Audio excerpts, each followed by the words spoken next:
ఒక 2-3 లేయర్లు మీరు తీసే వాడడానికి ప్రయత్నించండి. దాని ఫంగస్ అంటారు.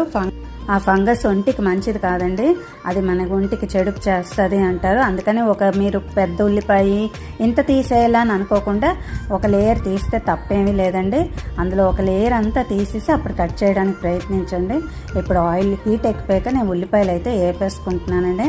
చాలా సింపుల్గా, అంటే మనం ఆనియన్ పేస్ట్తో కూడా ఈ కర్రీ ప్రిపేర్ చేసుకోవచ్చు, కానీ ఉల్లిపాయలతో చేసుకుంటే దాని టేస్ట్ ఇంకా బాగుంటుందండి.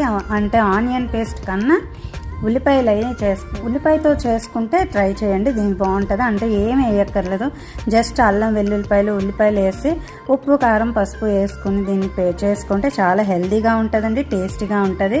ఇప్పుడు ఉల్లిపాయలు అయితే నాకు వేగిపోతున్నాయి, కొంచెం ఉప్పు పసుపు అయితే నేను వేపుకుంటున్నాను. ఇలాగా